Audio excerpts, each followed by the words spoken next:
Ja, nu drar jag till posten. Vi syns i nästa avsnitt.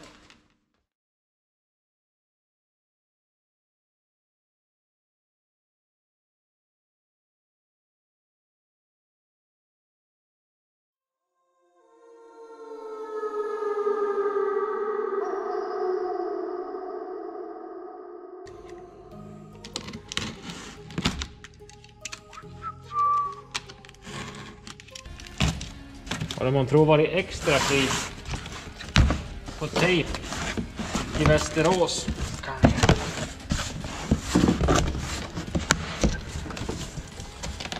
Ja, frigolit. Det är perfekt. Statiskt och bra. Titta där. Men dra åt helvete. Det är ju frigolit överallt.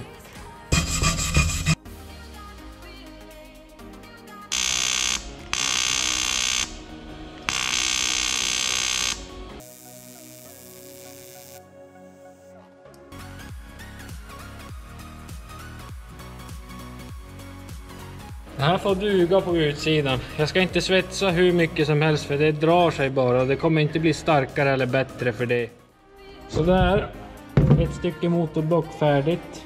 Jag har inte varit så noggrann med att det ska bli hur snyggt som helst här på insidan för det lär ju ändå slipas bort. La till den här förstärkningen igen. Hoppas att jag har fått nog mycket på film nu när någon får bråka så mycket i kameran. Ja, det är bara slipa till och fixa så att det ser nog snyggt ut innan man lackar, det är inte något mer med det.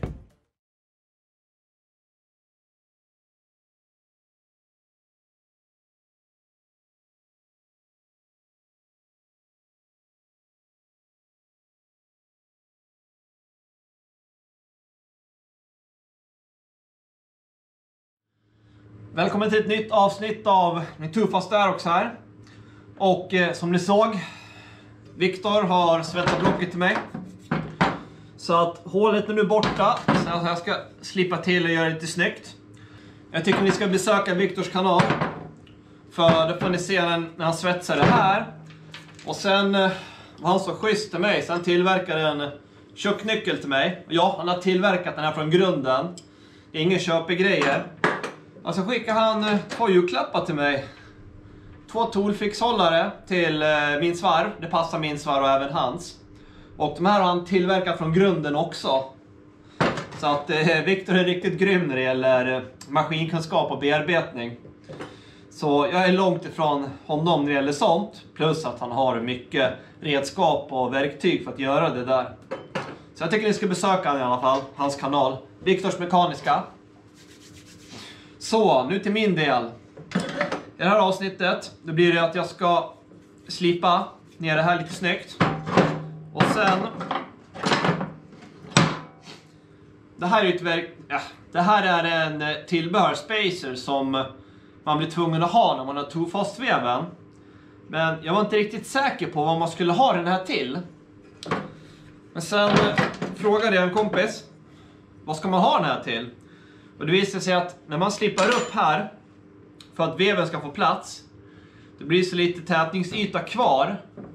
Så att man måste fräsa ner här 2,5 mm på vardera block. Och sen montera den här spacen här.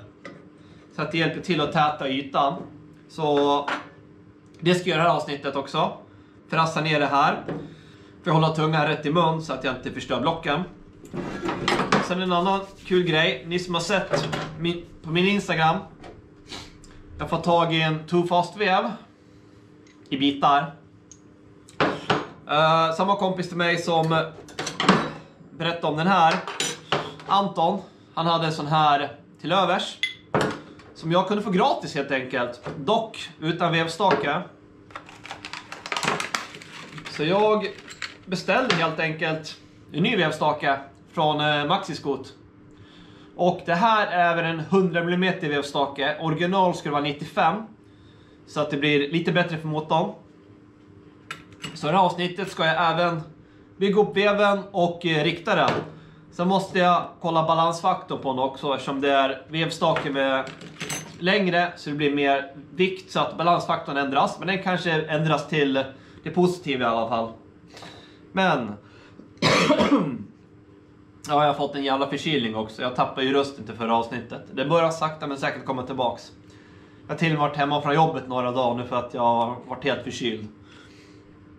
Men ja, vi ska börja jobba. Jag ska pressa ihop veven och rikta den. Sen blir det här. Och vi får se om jag hinner göra det här tills på fredag. Annars kommer videon i helgen. Men ja, jag tycker vi kör igång så jag inte pratar för mycket. Vi kör igång.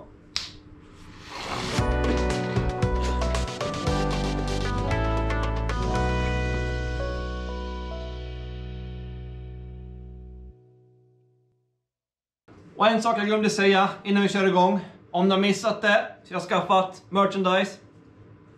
Det här är min egen designade caps. Two-stroke tuning is not a crime. Med en derbymotor här. Och jag har även en annan design där det står Scooter tuning is not a crime. Så då har jag min RT-motor här istället. Och sen finns det två olika capsar att välja på. En med trycket Rexi Rex Est eller utan tryck. Den utan trycken är lite billigare. Och sen har jag även en kollektion med tröjor. Där även står Scooter tuning eller two-stroke tuning is not a crime. Så jag tycker ni ska kolla in det. Men nu kör vi igång.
Nu vill vi försöka få den här så rak som möjligt i alla ledder för att slippa banka skiten ur den sen.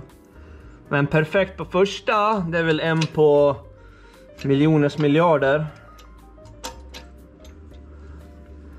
Sen kommer vika sig lite. Jag skulle vilja... Nej, han kanske inte gör det. Vi får köra lite försiktigt. Se vad som händer.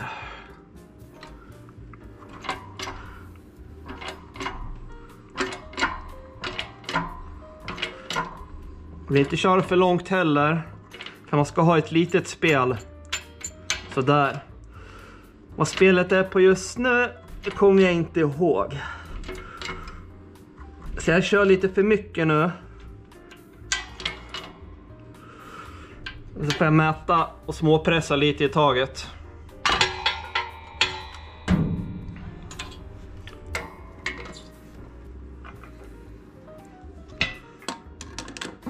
Ja, jag ser att jag ska in mer här. Så jag ska mäta lite med bladmått och se var vi är.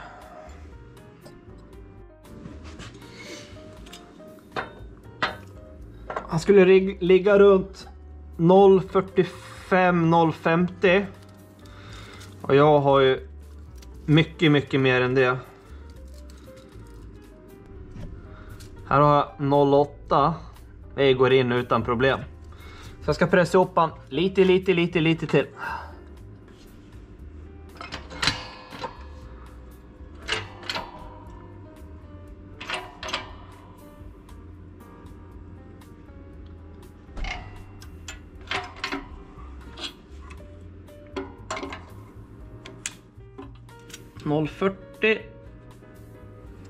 Ja, det är nästan precis.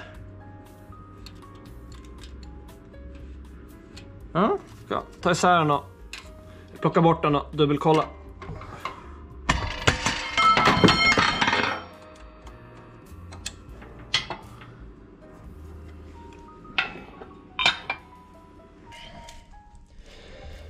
Som jag sa, det ska vara mellan 0,45 och 0,55.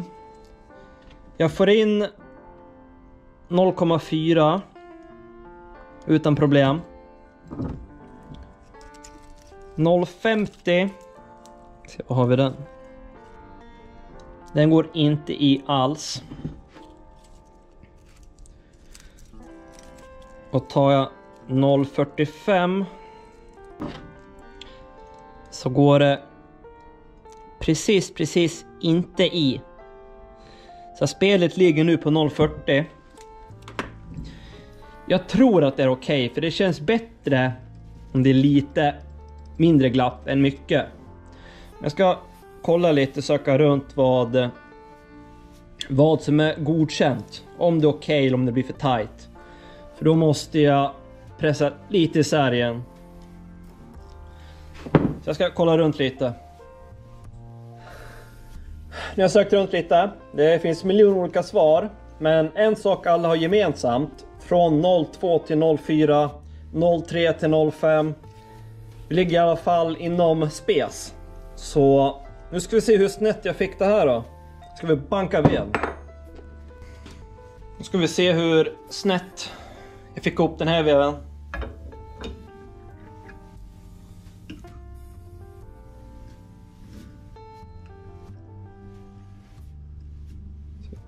Där är den som högst.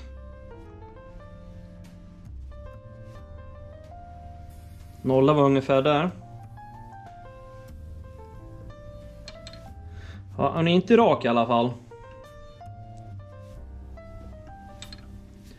Han slår cirka 25. Då blir det 100 delar. Jag vill ha en helst 0,00. Men jag tror toleransen är upp till 0,05. Så han ska bara röra sig max så lite på ett helt varv.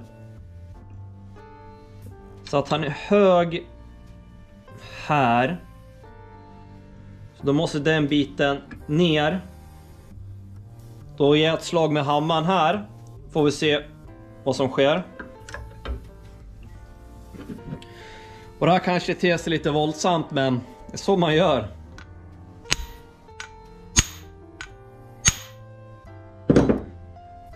Vi ser om det där gjorde något.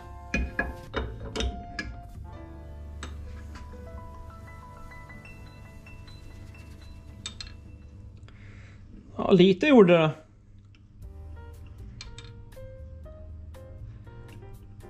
Eller? Det är vevstaken som tog tag där.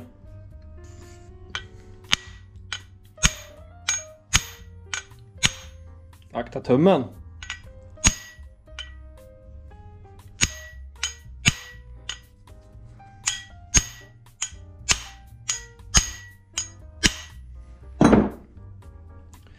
Ni kan förstå, ni som bankar era vevar i motorerna när ni ska slå bort svänghjul eller vad som helst. Det ser nu hur lite som krävs så att veven ska bli sned.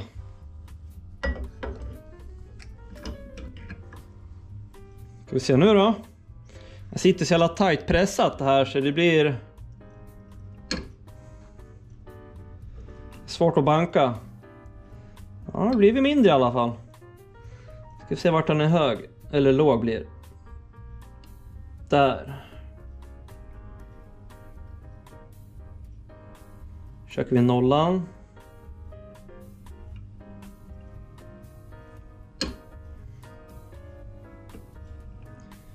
Ja, slår bara 0,10 ungefär nu.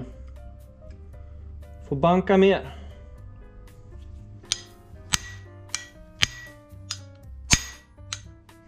Det har varit lite skillnad. 0,8 kanske? Jag vet inte varför han hoppas jävla mycket. Den här biltemamätaren som kanske inte är det bästa. Jag ska kontrollmäta med andra mätare också sen. Han är fortfarande hög där. Så vi fortsätter på samma ställe och banka. 0,4, 0,5. Vi fortsätter på samma ställe.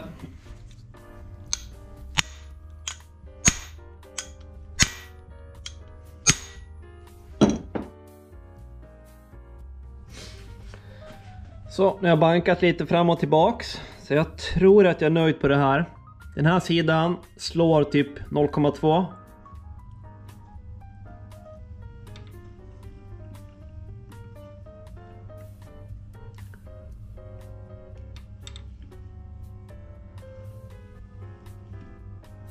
Ja, nästan 0. För där är någon precis här. Sen kör jag 180 grader åt andra hållet. Där 0. Tar jag här 0. Längst ner 0. Så har ni spikrak här på den här sidan. På andra sidan är inte lika rakt. Vi ska se här. Sätter den på 0 där.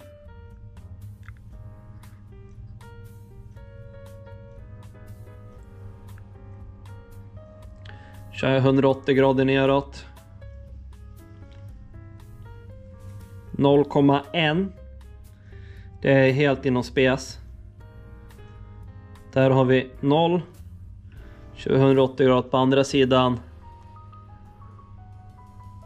0 kan man säga. Det är säkert inom 1000 delar. Det här är en, inte spikrak, men nästan till spikrak väv. Det är helt inom toleranserna. Som sagt, 0,0 till 0,5 är godkänt. Jag tror till och med att Honda MT5s vad heter det, instruktionsböcker har ett spel upp till 0,10. Så att det här är absolut godkänt om man kollar på Hondas specifikationer. Och att det rör sig, jag tror, lite ojämnheter i ytan. Så att det blir lite gupp. Men det där är godkänt. Det är vevstaken som tar i här nere. Det är inte tillräckligt långt ner. Nu ska jag försöka räkna ut balansfaktorn på den här. Och det har jag faktiskt aldrig gjort förut. Så jag ska faktiskt kolla upp two-stroke stuffing hur han gjorde. Får vi se om det är inom spesen eller om man måste balansera om den här. Och det här kallas för rikta. Att man riktar veven. Så att ni får klart för det. Det här är ingen balansering. Och balansering behöver man oftast inte göra när man byter vevstake till en likadan vevstake som man hade. Nu har jag en lite längre vevstake, så då måste jag kolla balansfaktorn. Får vi se om jag måste balansera om. Då ska jag försöka Då ska jag försöka väga upp balansfaktorn. Och det här är den enda vågen jag har, så ni får duga. Det är inte perfekt, men det är bättre än inget.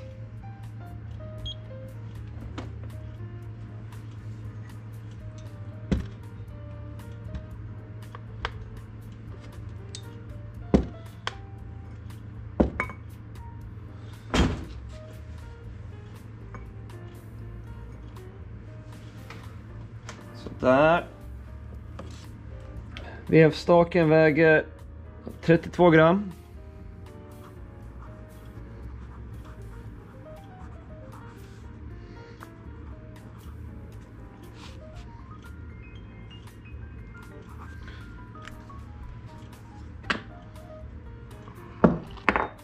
Ska jag dubbelkolla. Yes, då väger vi alltihopa.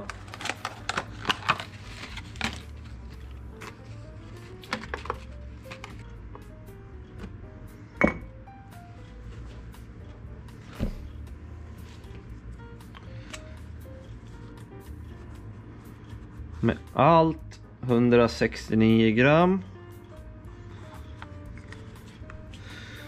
Nu ska vi räkna ut hur mycket motvikten är på den här.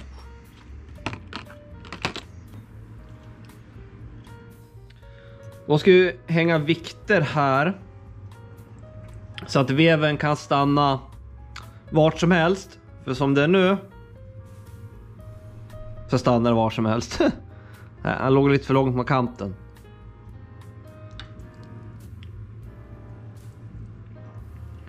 Ni ser, han är ju tung på motsatta sidan mot vevstaken. Eftersom det är motvikter här. Det är de vi ska räkna ut. Så lägger jag på lite vikter.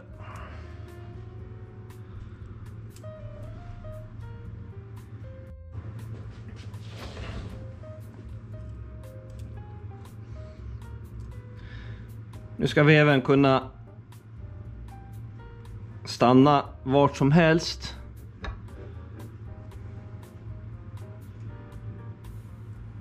Utan att ramla upp så där. Så det är lite för lite vikter.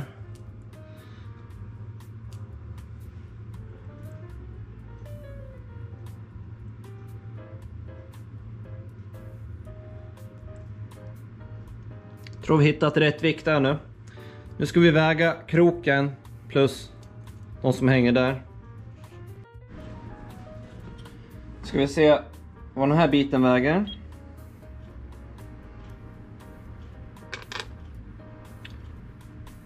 $40 gram.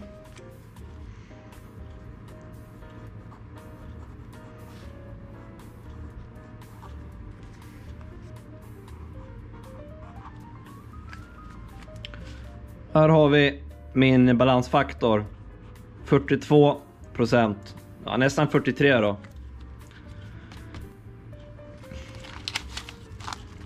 Frågan är vad man vill ha. På skotrar vill man gärna ligga runt 50. Men jag tror inte det här är helt fy skam.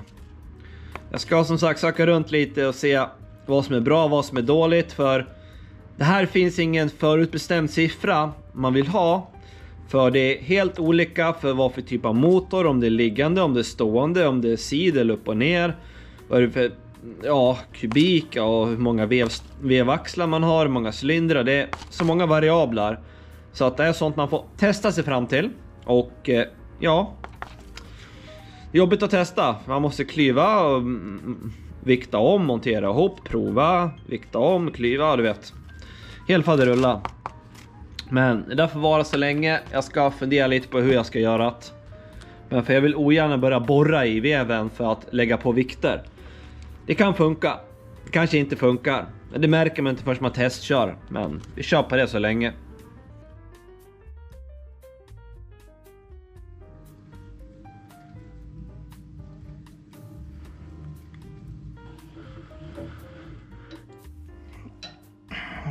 Det slår är cirka 2/10. Det borde vara inom toleransen. Jag är faktiskt lite osäker där. Jag vet inte hur mycket det får slå. Där är vi nere på 5/10.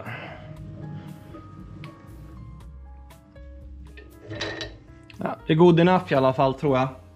Det jag ska göra nu är att fräsa av allt det här. Exakt 2,5 mm. Och om jag fuckar upp det här nu, då är nog blocket helt åt helvete. Då är det bara att kasta skiten. Skulle jag fräsa för mycket, då måste jag fräsa mindre på den andra. Men ja, jag har inte sett fram emot det här. Som sagt, det är lätt att fucka upp det och göra fel, så att det blir åt helvete. Men bara tuta och köra. Hålla tungan rätt i mun.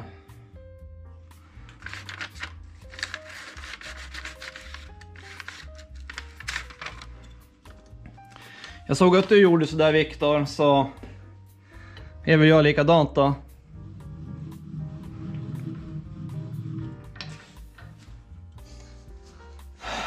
Där ska vi försöka sänka den här 2,5 mm. 2,5 mm.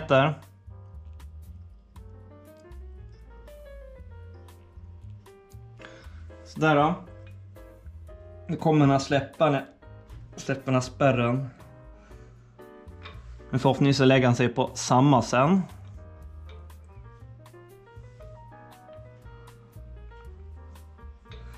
Ett varv. 2 varv.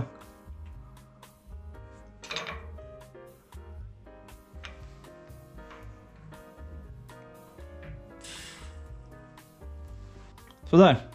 Kan vi lita på det nu då? Är det 2,5 mm? Jag vet inte, jag vågar inte. Det är bara gasa. Det värsta som kan hända, jag måste skaffa ett nytt block.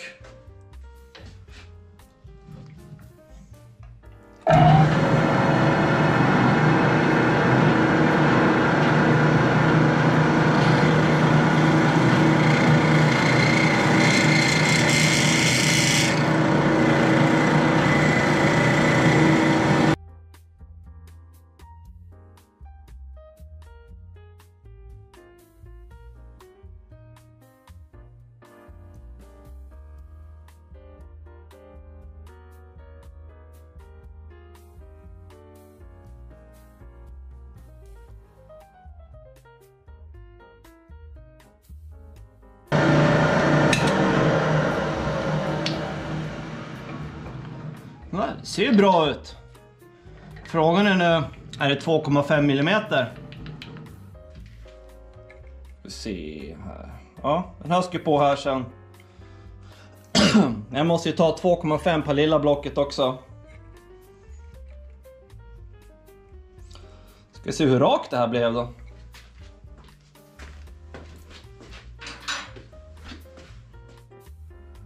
Nu är jag ju på 2.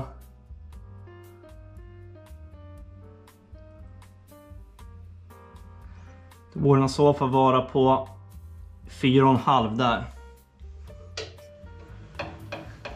Så man når dit.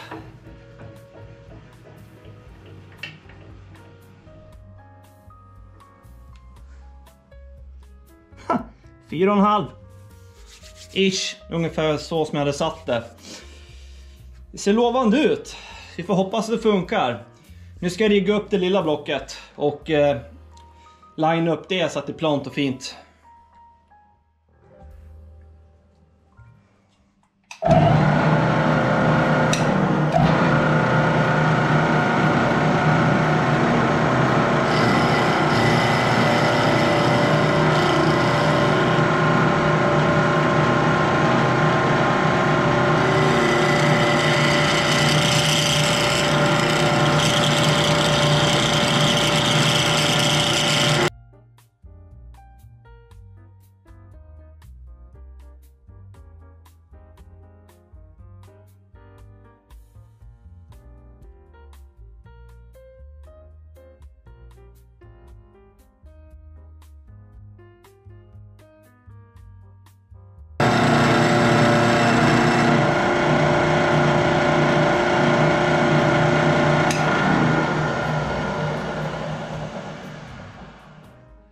Då ska vi se hur illa det här passar då.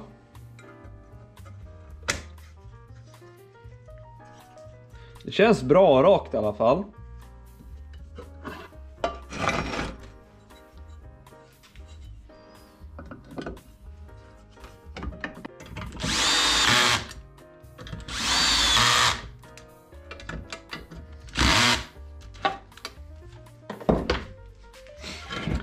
Det ser bra ut i alla fall.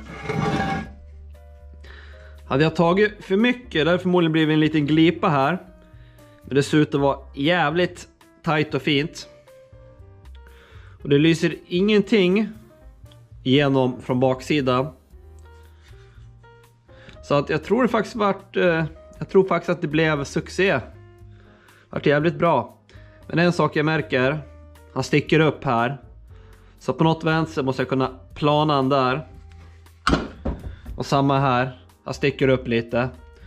Vi får se hur jag ska lösa det på bästa sätt. Så måste jag även slipa upp här lite. Det har jag gjort för cylindern.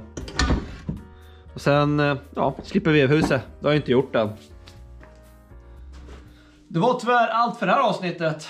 Jag hann inte med så mycket som jag ville.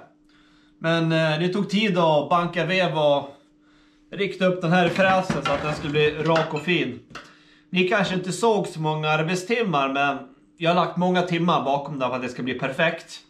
För er var det en halvtimmes jobb, för mig var det typ 3 dagars jobb.